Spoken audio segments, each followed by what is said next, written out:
Good morning, Bulldogs. I'm Alvin. And I'm Ahmed, and you're watching KHS News. There's a new development going on at Fort Bend Tech Center. Luke and Grant covered the story. Check it out. I stand here today at Fort Bend ISD's brand new Career and Technical Center, also known as the CTE Center, where students all across the district can gain an education on their specific career pathway. But since the initial construction in 2017, an immense amount of complications have risen from what was under this Fort Bend-owned land. As most people in the area already know, 95 bodies were discovered dating back to the late 20th century right here, and since then, FBISD has worked to honor those who were uncovered. The name Sugarland 95 was popularized to refer to the people found at the construction site. It is thought they were prisoners and victims of the post-slavery system of convict leasing. Convict leasing was a system that provided labor to private parties such as plantation owners and corporations, and the men put to work were majority African American, which, as you can probably tell, worked as a form of legal slavery after the use of slavery was made illegal. This inhumane system of labor is what led the Sugarland 95 to this unmarked gravesite, which happens to be where Fort Bend was building this new tech center. After a year of decision-making on where the bodies should go, the final verdict was to lay them down to rest where they were initially found, and this was marked by a blessing the ground ceremony that was held on November 17th of this year at the CTE Center.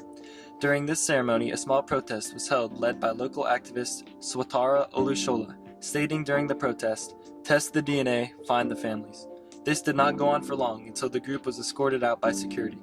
The district sent genetic materials from each of the 95 individuals to an archaeological lab at the University of Texas, but have not been granted the funds to begin DNA processing to identify the remains.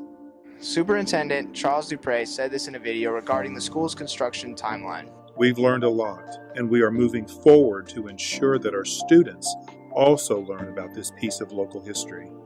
This has not been an easy journey, but our commitment to doing what is right for these individuals and for our students has never changed. Fort Bend ISD tried to remedy this situation by implementing the convict leasing program into their history curriculum for all years. Swatara Olushola denies the effectiveness of these actions made by the district and released a petition stating the remains should be sent to experienced scholars of African ancestry. And in the description of the petition, she states, robust descendant community engagement, including proper DNA testing, consultation with interested parties, and a comprehensive burial plan should be made. Olushola and others argue this ground was desecrated and doesn't belong to Fort Bend. The district should have passed the responsibility to people who are more informed in African American history. As of November 2019, the petition only has 169 signatures with a goal of 1,000. With Fort Bend ISD following through with the reinterment of the Sugarland 95 and the Blessings of the Ground ceremony held earlier this month, it seems that Fort Bend ISD has gotten their way.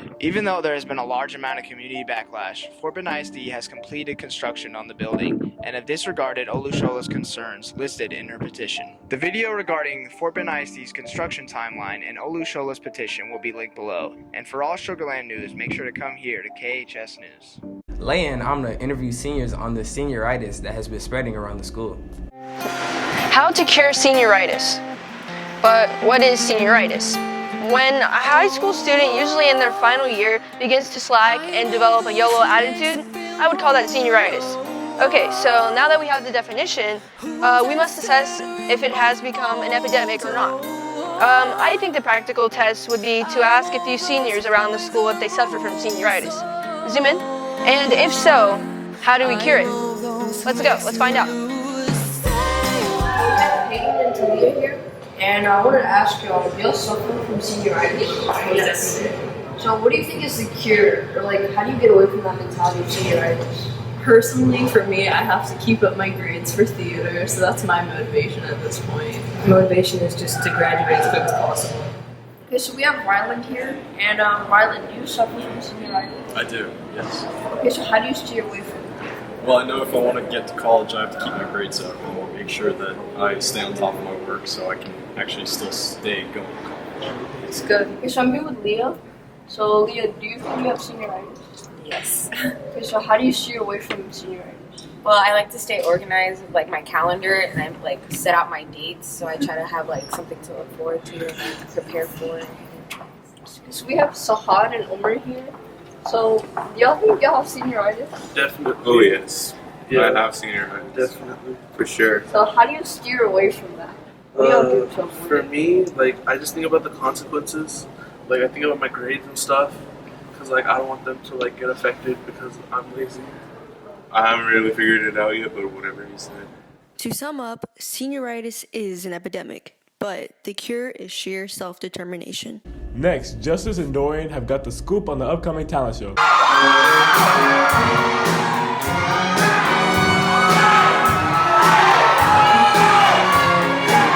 I'm Miss Clendenin. I am the sponsor for National English Honor Society, and we are hosting our annual talent show. It will be March 6th.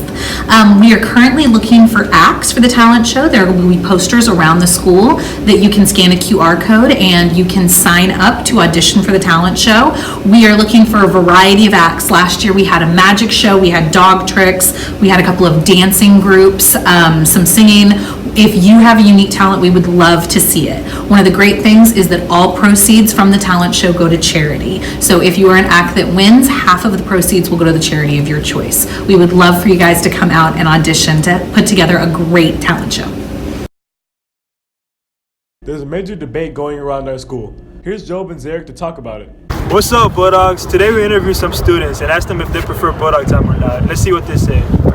Hey Bulldogs, I'm here with Nyla. And we have some questions for today. So how has Bulldog time affected your time at school?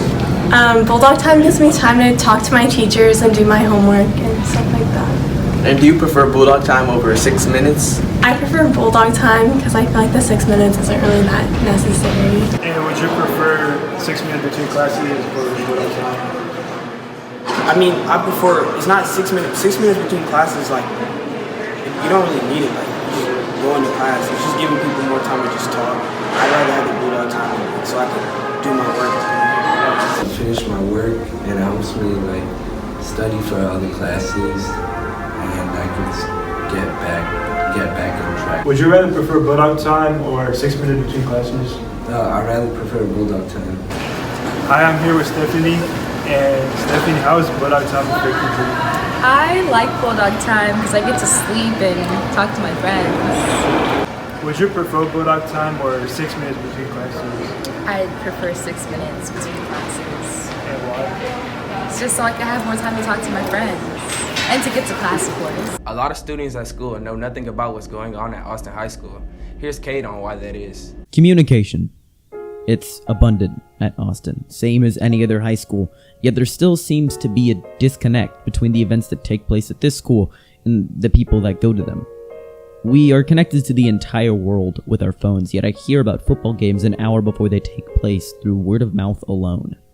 The bottom line is information about school events are sparse.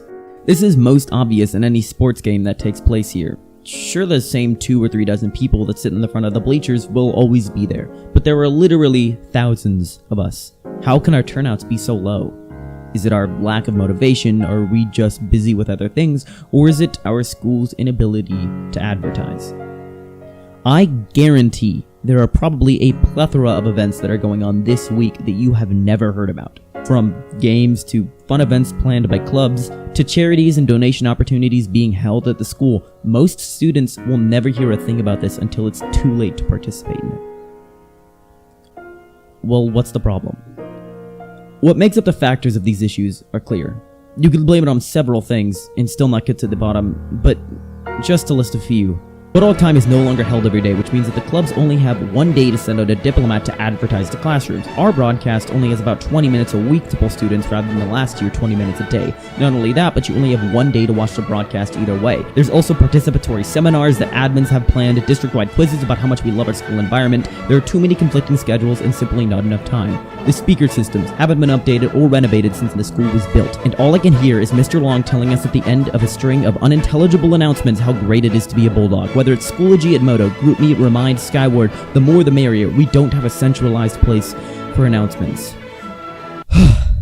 There's obviously a lot of problems, so how do we fix it?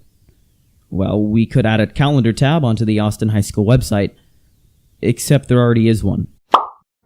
And it in detail shows you when every event is happening to the minute, so why does no one use it?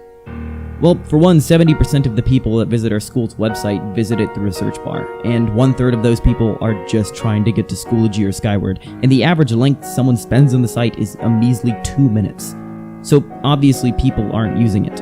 I personally didn't know it existed, so I asked some other people about it. Hey Tristan, can you come here?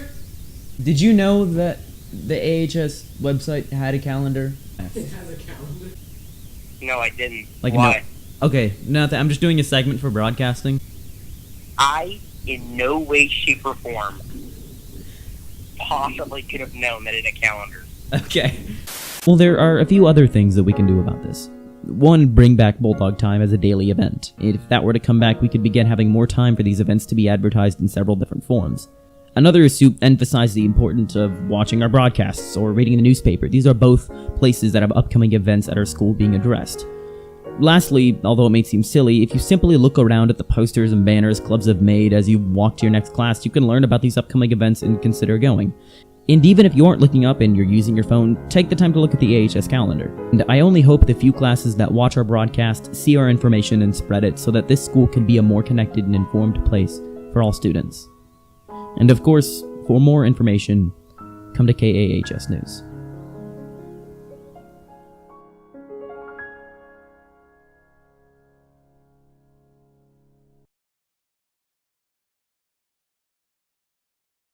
Hi, I'm Amna from KHS News, and I'm here with the Student Council President, Raja Shah.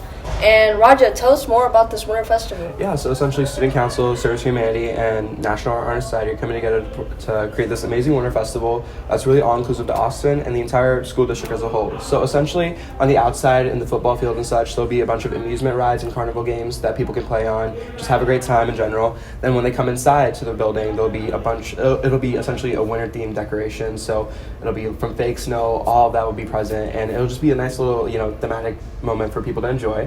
Along with that, there'll be performances going on the inside by our music department, fine arts, and such like that.